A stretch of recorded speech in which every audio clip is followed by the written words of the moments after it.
इस कार्यक्रम के पुण्यार्चक हैं श्री कंवर लाल जी, महावीर प्रसाद जी पाटनी, आर के ग्रुप, मदनगंज, किशनगढ़, राजस्थान।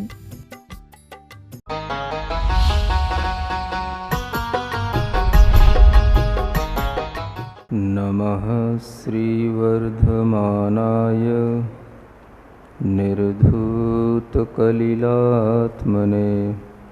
सालोकानां त्रिलोकानां यद्विद्यादर्पणायते।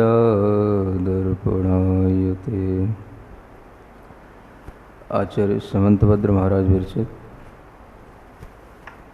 रत्नकरंडक श्रावकाचार्य ग्रंथ में सम्यक दर्शन का वर्णन करते हुए सम्यक दर्शन की महिमा का वर्णन किया जा रहा है। सम्यक दृष्टि जीव के अंदर किस तरह के विचार उत्पन्न होते हैं, सम्यक दृष्टि जीव कैसे अपनी श्रद्धा को दृढ़ बनाता है और उसके प्रभाव से उसे क्या क्या उपलब्ध होता है इत्यादि का जो बखान किया जाता है, इसी को सम्यक्त्व की महिमा कहते हैं। यही सम्यक दर्शन जो हमें एक निम्न गति के जीव में भी देखने को मिल सकता है या निम्न जाति के जीव में भी देखने को मिल सकता है, उस सम्यक दर्शन की यह महत्ता है कि वह किसी भी आत्मा को पवित्र बना सकता है।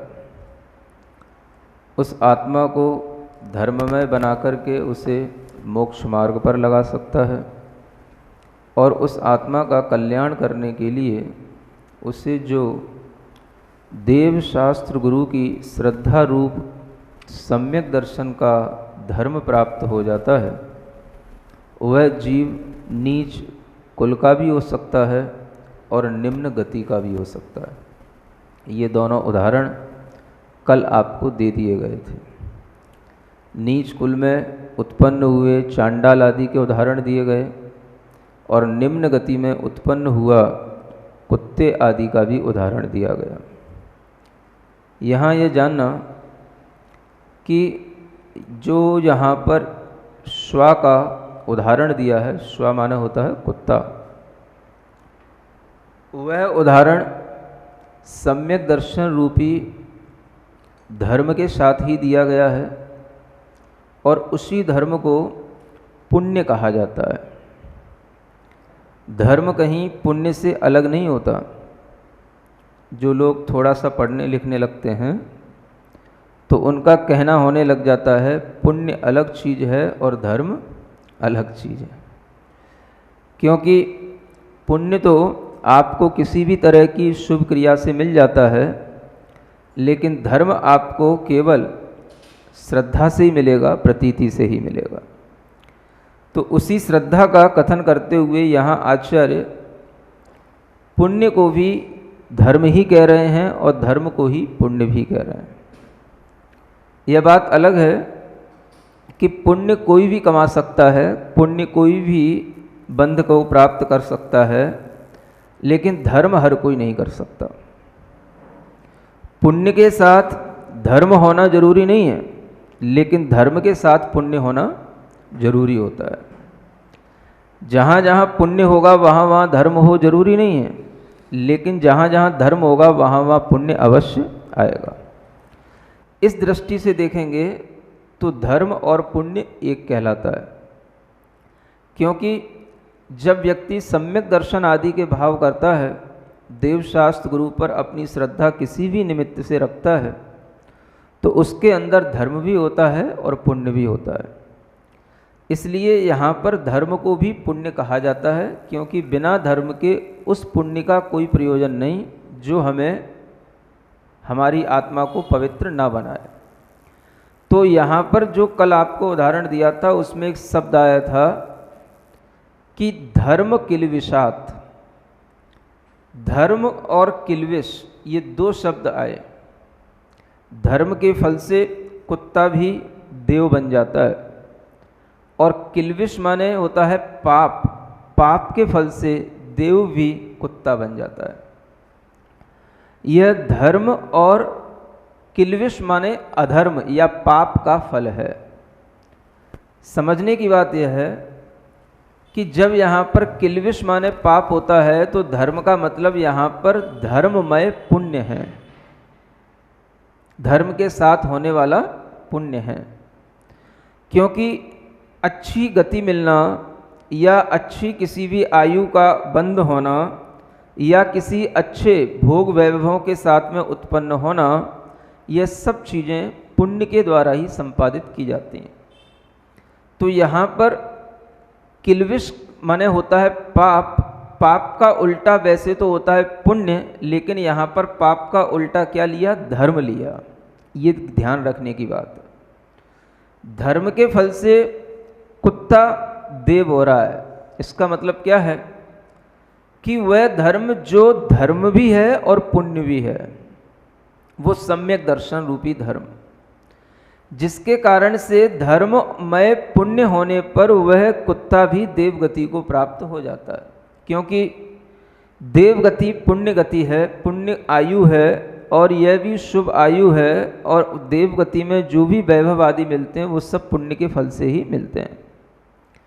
तो आप ये जान कर के रखना कि धर्म के साथ में भी पुण्य होता है और उसी का फल हमें देखने को मिलता है।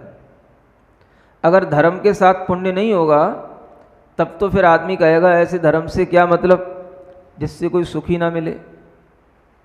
समझ आ रहा है? ना यहाँ सुख मिले और ना आगे कहीं सुख मिले, तो ऐसे धर्म से क्या मतलब? तो धर्म ऐसा है भी नहीं। जब भी आप धर्म करोगे तो धर्म से आपको धर्म भी मिलेगा और धर्म से आपको पुण्य भी मिलेगा, ये ध्यान रखना। समझ आ रहा है? लेकिन केवल पुण्य करने से जरूरी नहीं कि धर्म भी मिल जाए, इतना जरूर आप समझ सकते हो। इस अपेक्षा से पुण्य और धर्म में एक अंतर डाल सकते हो, लेकिन इतना बड़ा अंतर नहीं है कि जहाँ कहीं पर भी पुण्य लिखा हो तो वहाँ पर हम उसे पुण्य ही समझ लें। पुण्य को भी हम धर्म का पुण्य समझ सकते हैं, धर्ममय पुण्य कह सकते हैं, ये हमें सीखना चाहिए। कई लोग जहाँ कहीं पर भी पुण्य लिखा होता है बस पुण्य को देख करके अरे पुण्य तो पाप ही जैसा है, समय सार में तो लिखा ही है पाप और पुण्य दोनों बराबर होते हैं। समझ आ रहा है? तो उनकी धारणा में बैठ जाता है कि पुण्य भी पाप जैसा है, तो पाप का उल्टा पुण्य कहा गया जहाँ पर, तो वहाँ पर उन्हें लगता है कि ये पुण्य को धर्म कह रहे हैं, इसलिए ये धर्म होता नहीं। इसलिए कई लोग रत्नकंड श्रावकाचार्य की ये श्लोक पढ़ कर के भी उनके गले कुछ उतरता नहीं। समझ आ रहा है? जो ज़्यादा समय सार वगैरह पढ़ लेते हैं तो उनके अंदर पुण्य और पाप की एक समानता जैसी धारणा बनने लग जाती है। तो उसके कारण से अगर कभी ये कोई पढ़ेगा कि इसमें क्या लिखा है, धर्म की तुलना किल्विष से की गई है, माने धर्म के विपरीत क्या है? किल्विष माने होता है पाप। तो धर्म के विपरीत क्या हुआ? पाप। तो पाप के विपरीत क्या हुआ? धर्म। तो वो कहते हैं नहीं, पाप के विपरीत तो होगा पुण्य। तो यहाँ पर पुण्य को धर्म कहा जा रहा है, पुण्य धर्म नहीं होता, इसलिए उन्हें रत्नकंड श्रावकाचार्य का सम्यक दर्शन समझ नहीं आता। समझ आ रहा है? ऐसी कुछ बातें हैं जो उन्हें उल्टी पढ़ाई जाती हैं, और टोपी वाले कुछ पंडित इसी तरीके की बातें पढ़ पढ़ करके जब पंडित बनते हैं तो समाज में भी इसी तरीके से पढ़ाते हैं। समझ में आ रहा है? इसलिए ये बातें गहराई से जानना। क्या जानना? पुण्य अकेला भी होता है और पुण्य धर्म के साथ भी होता है। थोड़ा अपने भी दिमाग में बिठा लो कुछ बातें, ताकि ऐसे पंडित कभी तुम्हारे सामने आए तो उन्हें भी कुछ समझा सको। समझ आ रहा है?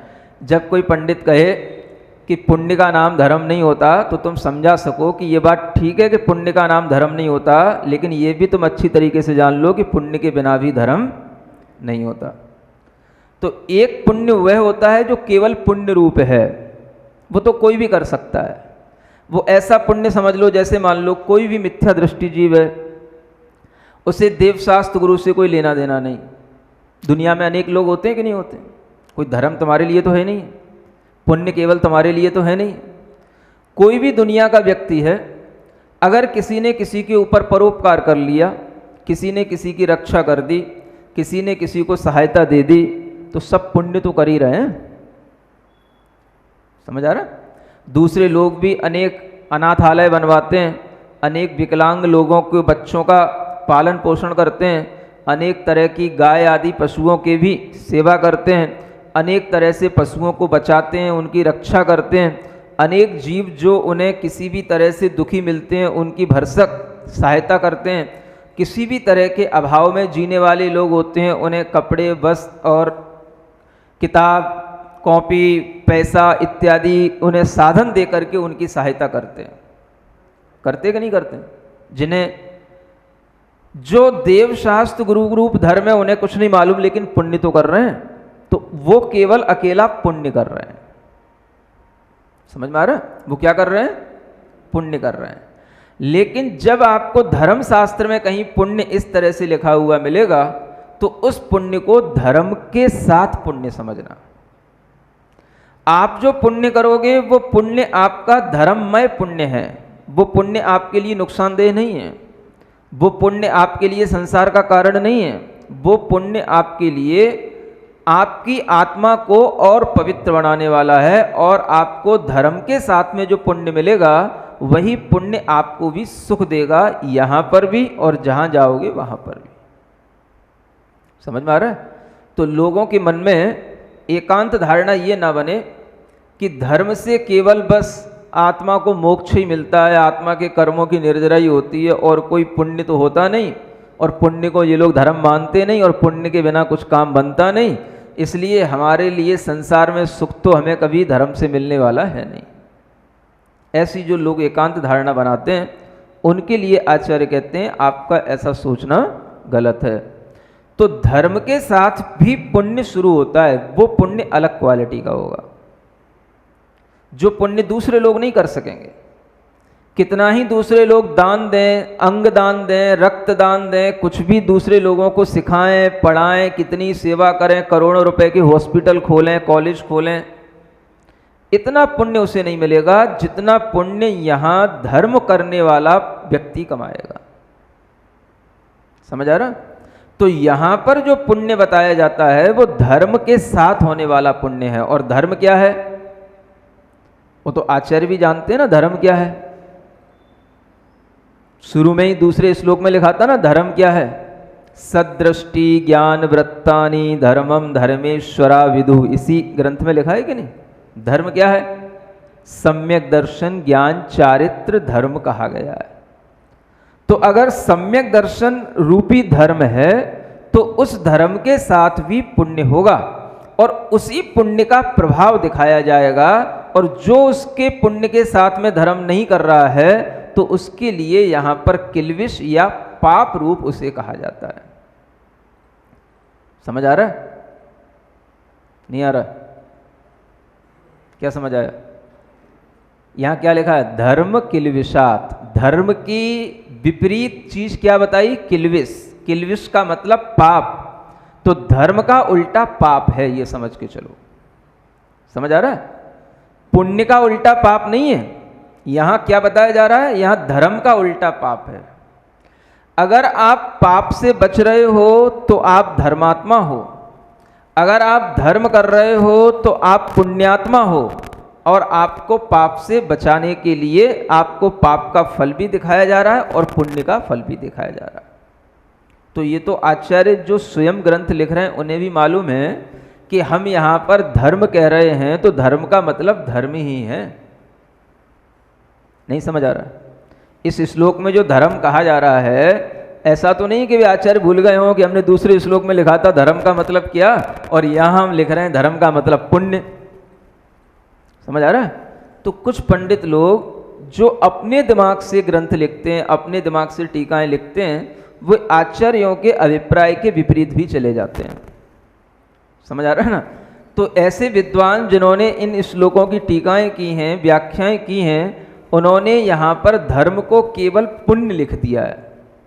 मेरे सामने भी जो ग्रंथ रखा है उसमें भी यही लिखा हुआ है, धर्म का मतलब पुण्य। समझ आ रहा है? और जब उनने पुण्य लिख दिया तो जो लोग पढ़ते हैं तो उन्हें लगता है कि ये तो पुण्य को धर्म मान करके चलते हैं। तो पुण्य तो क्या है? पुण्य तो सब कोई कर लेता है, इसलिए पुण्य में धर्म नहीं।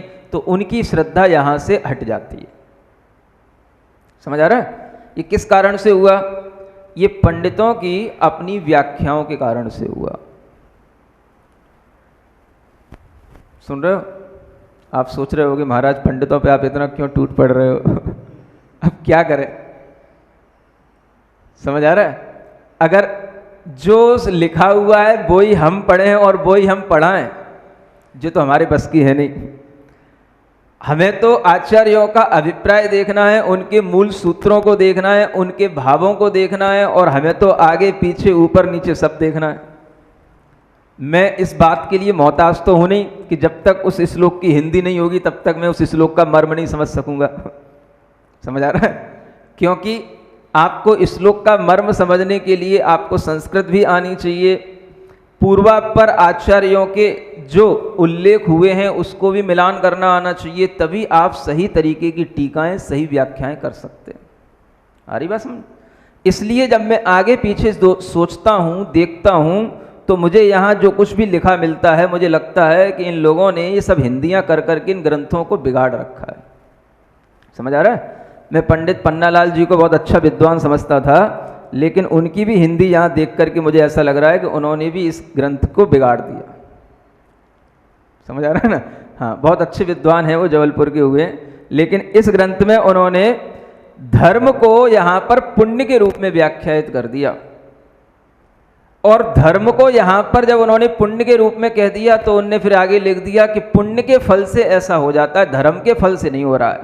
क्योंकि उन्हें कुत्ते का उदाहरण देख करके क्या याद आ गया कि जैसे जीवनदर स्वामी ने कुत्ते को नमोकार मंत्र सुनाया था, तो नमोकार मंत्र के प्रभाव से वो देव बन गया, और देवों में वो यक्ष देव बन गया।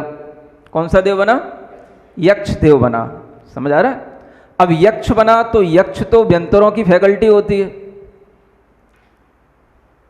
नहीं समझ आ रहा है?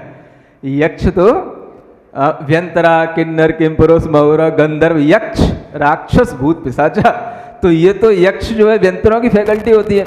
अगर इसके पास में सम्यक दर्शन होता तो यक्ष क्यों बनता? क्योंकि सम्यक दृष्टि जीव सिद्धांततः स्वर्ग का देव बनता, यक्ष तो बनता ही नहीं।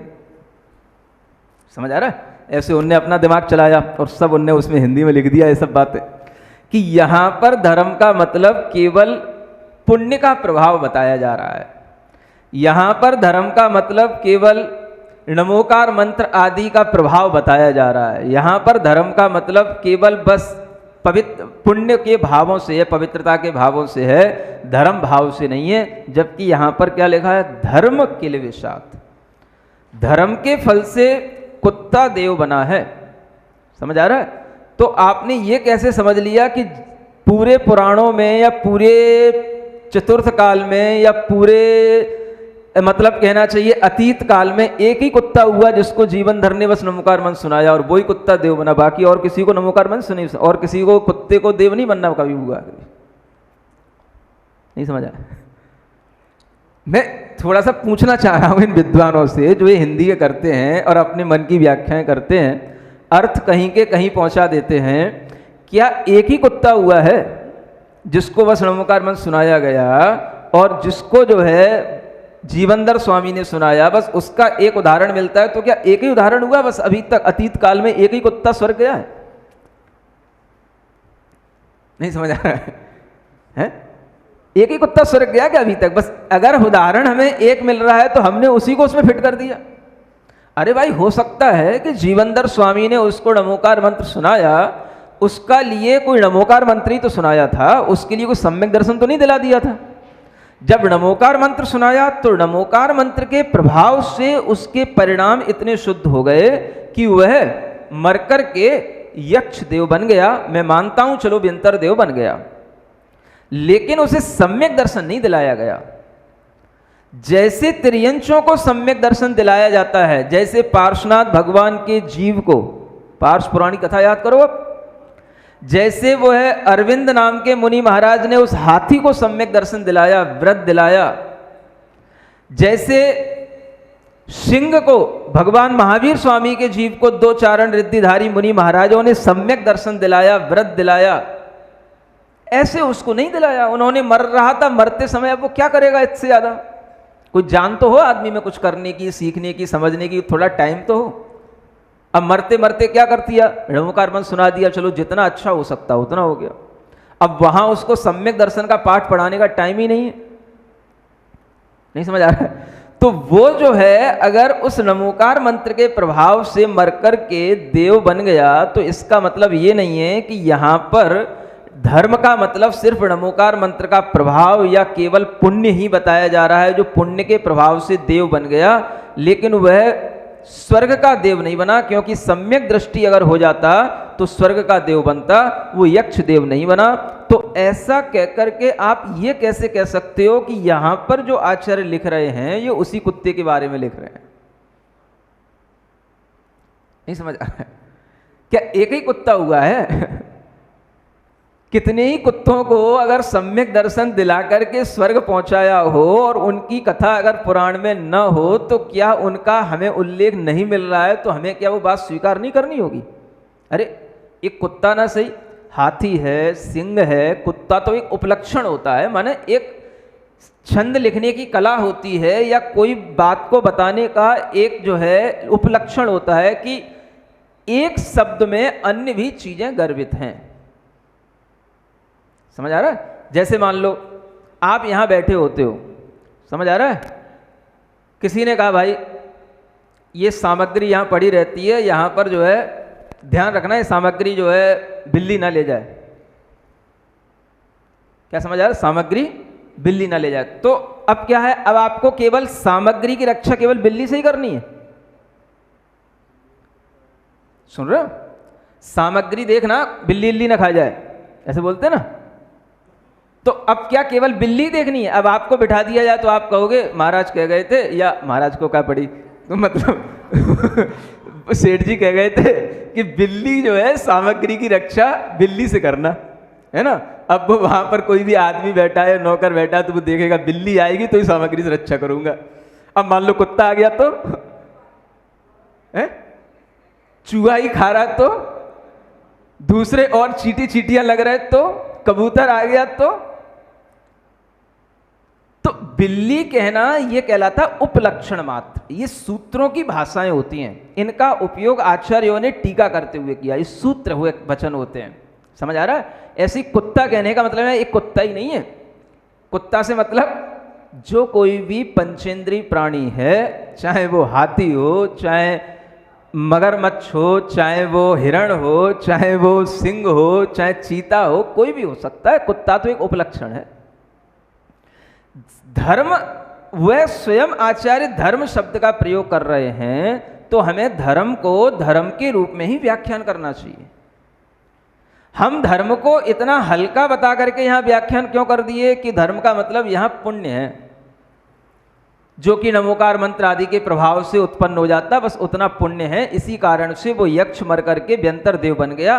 अगर धर्म होता, सम्यक दर्शन होता, तब तो वो स्वर्ग का देव बनता। ये आपकी व्याख्याएं हमें तो कदाचित पसंद नहीं आ सकती। समझ आ रहा है? हाँ, मैं तो स्पष्ट बता रहा हूं, चाहे किसी पंडित जी के घर वाले भी हमारे परिचित हैं या कोई भी हो, किसी को बुरा लगे तो लगे। समझ आ रहा है?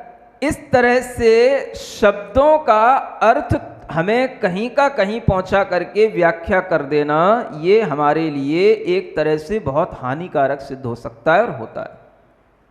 हमें देखना चाहिए, अगर आचार्य महाराज यहाँ पर धर्म शब्द लिख रहे हैं तो उन्होंने धर्म किसको माना? उन्होंने दूसरे तीसरे श्लोक में धर्म किसको कहा?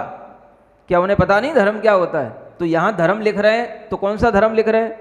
सदृष्टि ज्ञान वृत्तानि। जब वो इसी को धर्म कह रहे हैं तो वही धर्म यहाँ पर हमें स्वीकार करना चाहिए। इसी का नाम धर्म है और उसी कुत्ते को लेना चाहिए जिसने ये धर्म अपने अंदर धारण किया है। अब वो कुत्ता तुम्हें नहीं मिल रहा है पुराणों में, तो जो मिला तुमने उसको फिट कर दिया, ये बात समझ में नहीं आती। नहीं समझ आ रहा है? अरे कुत्ता ना सही, हाथी तो था, शेर तो था, बात तो एक ही है।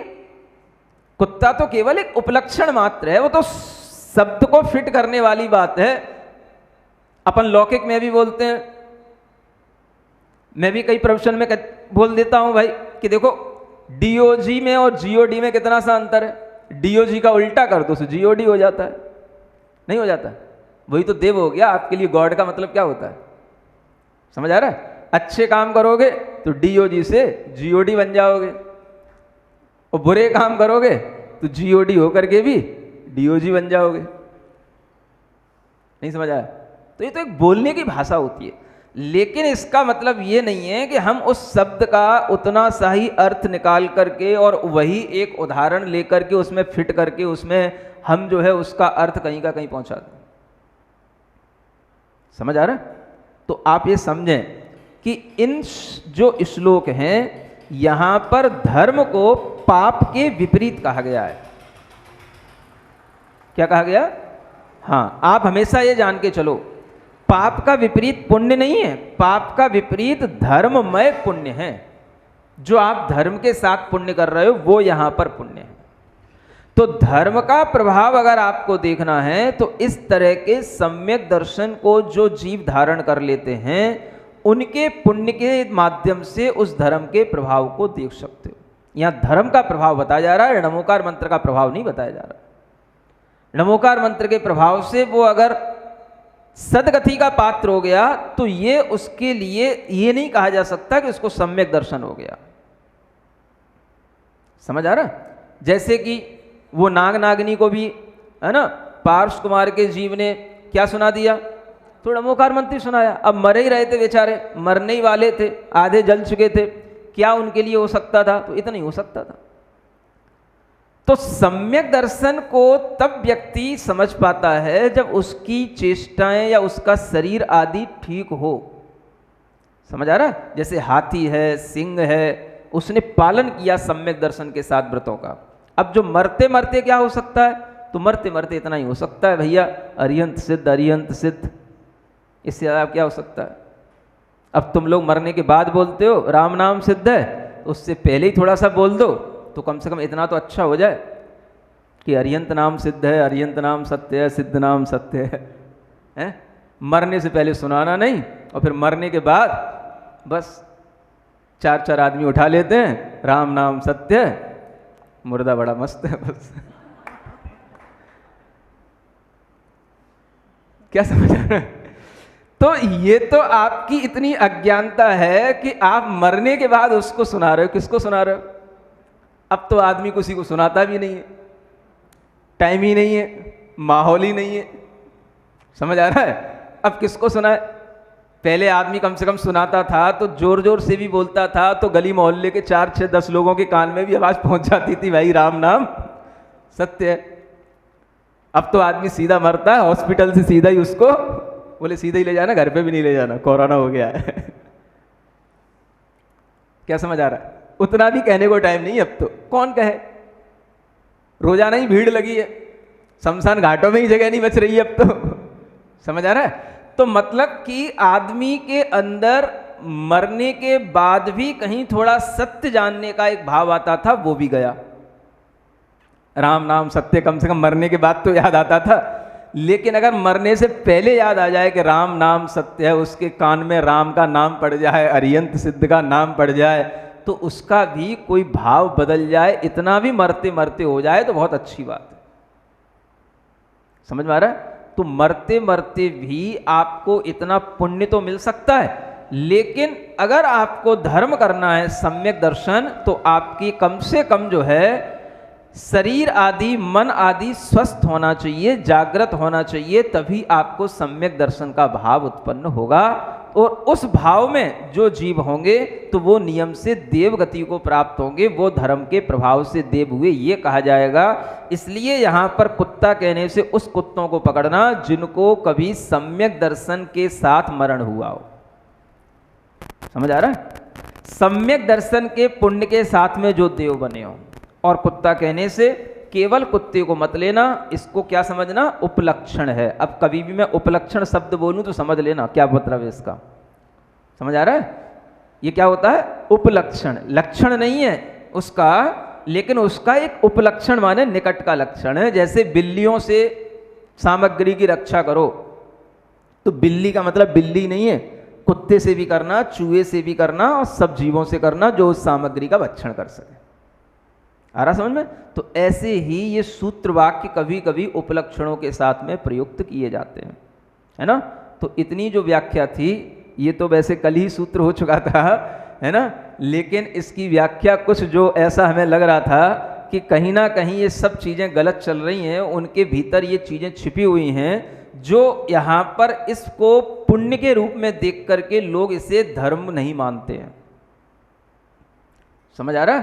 इस तरह के जो ज्ञानी लोग होने लगे जो कि पुण्य की चर्चा जहां पर आ जाए तो वहां पर पुण्य को सिर्फ पुण्य देखते हैं, पुण्य को धर्ममय पुण्य नहीं देखते हैं। तो उनके लिए फिर इस तरह के श्रद्धा नहीं बनती, और उनके लिए अगर ये सही व्याख्यान भी सुनने को नहीं मिलते तो इसका मतलब यह है कि उन्हें न तो सम्यक ज्ञान सही रूप से मिल रहा है और न वो सम्यक ज्ञान को सही ढंग से दूसरों को दे पा रहे हैं। अगर उनकी रत्नकंठ श्रावकाचार्य जैसे ग्रंथों पर श्रद्धा नहीं बन रही, इसका मतलब क्या?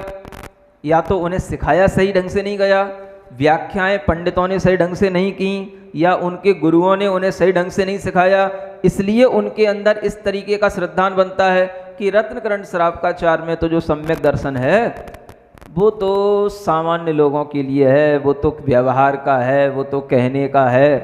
वास्तव में तो सम्यक दर्शन होता है वो तो आत्मानुभव से होता है, स्वानुभव से होता है, वो समय सार में होता है। समझ आ रहा है? इस तरह की धारणा भी, ज्ञान भी गलत है ना। ये गलती को दिखाने के लिए हमें इतना यहां पर बोलना पड़ा।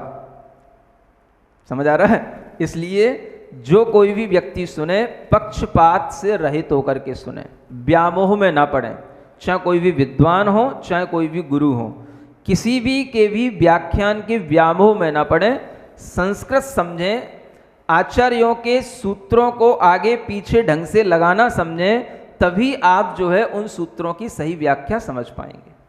आई बात समझ में? अब हम आगे का श्लोक पढ़ते हैं। कौन सा? 30 नंबर का। भयाशा स्नेह लोभाच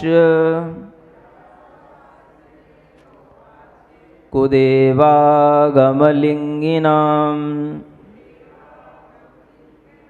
प्रणामं विनयं चैव न कुर्युः शुद्धद्रष्टयः। हाँ, अब देखो यहाँ क्या कहा जाता है। अगर आपके अंदर सम्यक दर्शन आ रहा है, धर्म आ रहा है, तो आपकी दृष्टि शुद्ध हो रही है ना। देखो, शुद्ध दृष्टि कहा गया है। शुद्ध दृष्टि का मतलब शुद्ध सम्यक दृष्टि जो होगा उसको यहाँ पर शुद्ध दृष्टि कहा गया है। समझ आ रहा है? अब आप समझो कि यहाँ का जो ये शुद्ध सम्यक दर्शन है, शुद्ध सम्यक दृष्टि है, ये कितना बड़ा सम्यक दृष्टि है। ये समय सार के सम्यक दृष्टि से कम नहीं है। समझ आ रहा है? लेकिन जो समय सार का सम्यक दृष्टि है वो तभी सम्यक दृष्टि होता है जब उसको रत्नकंठ श्रावकाचार्य का सम्यक दर्शन मिल चुका हो। इसको छोड़ करके जो समय सार का सम्यक दर्शन प्राप्त करने की इच्छा करेगा उसे भूतो न भविष्यति, कभी नहीं होने वाला। समझ आ रहा है? तो पहले आपको ये सम्यक दृष्टि बनना है, ऐसी शुद्ध दृष्टि रखना है जैसे यहां बताया जा रहा है। क्या कहा जा रहा है? कुदेव, कुआगम और कुलिंगी। समझ आ रहा है? जिन्हें हम देव शास्त्र गुरु के विपरीत कहते हैं वो सब यहां पर किस रूप में है? कुदेव, कुआगम और कुलिंग कहा गया है ना। लिंगी मतलब साधु ही होता है। तो जिनका लिंग दिगंबरत्व या उस दिगंबरत्व की परंपरा के विपरीत है वो सब यहां पर कुलिंगी कहलाते हैं।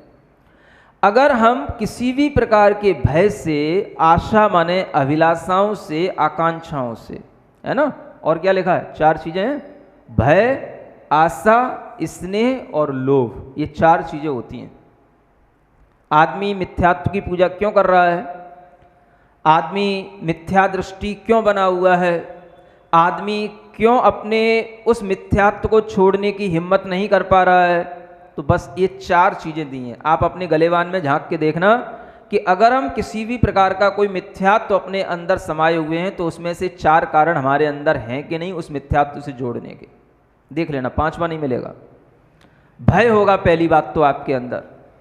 अगर हमने जिसको पूजते आए हैं, जन्म से पूजते आए हैं, अगर हमने उसको पूजना छोड़ दिया तो न जाने क्या हो जाएगा। समझ आ रहा है? और कहीं आपने आज पूजना छोड़ दिया और कल ही कहीं कोरोना पॉजिटिव हो गया। समझ आ रहा है? तो फिर आप नेगेटिव हो जाओगे। किसके लिए नेगेटिव हो जाओगे? जो आपको धर्म मिला उसके प्रति फिर नेगेटिव हो जाओगे। समझ आ रहा है? ऐसे इंसिडेंट होते हैं। आदमी के अंदर जब भ्रम पड़े रहते हैं, वहम रहता है, तो वह थोड़ा सा भी कुछ करता है और जैसे ही उसके लिए उसको करने के बाद में वो देखता है 2-4 दिन, 10 दिन, 15 दिन में भी अगर कहीं कुछ हो गया, एक कहीं उसको चोट भी लग गई, साइकिल से भी गिर पड़ा, तो उसके दिमाग में वही रहेगा, देखो मैंने वो छोड़ दिया था ना 15 दिन पहले, इसलिए साइकिल से गिर पड़ा। समझ आ रहा है? 1-2 दिन बाद कहीं मम्मी के पेट में दर्द हो गया, देखो वो उसी से हो गया। 2-4 दिन बाद पता पड़ा कि पिताजी को व्यापार में घाटा लग गया, देखो वो भी उसी से हो गया। पता पड़ा कि जब तक ये 3 लोग ठीक नहीं हो पाए, घर का बच्चा था वो भी ऊपर से गिर पड़ा, उसको चोट आ गई, बोले वो भी उसी से हो गया। इसलिए हमें इन चक्करों में पड़ना नहीं, जो होता आ रहा है वो सब ठीक है। समझ आ रहा है? ऐसे भय बैठे रहते हैं। अब ये भय क्या है? सब भ्रम है।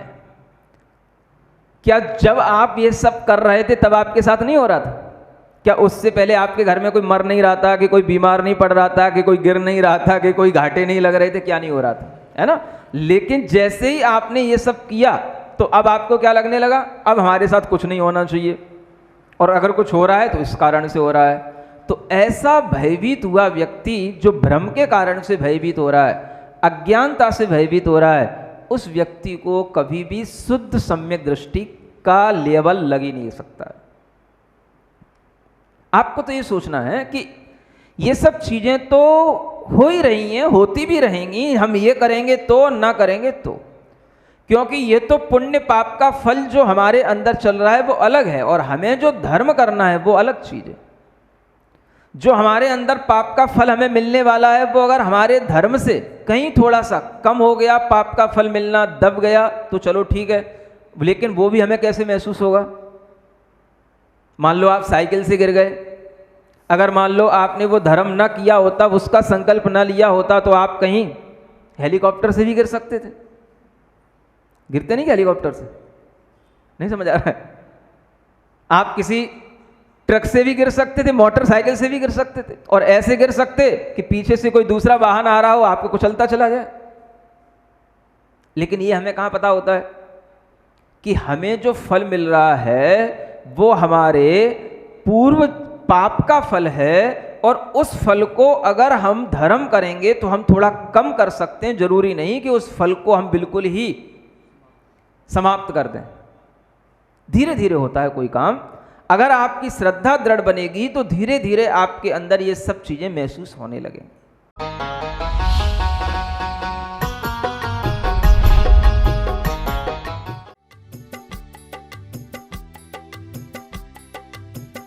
इस कार्यक्रम के पुण्यार्चक थे श्री कंवर लाल जी, महावीर प्रसाद जी पाटनी, आर के ग्रुप, मदनगंज, किशनगढ़, राजस्थान।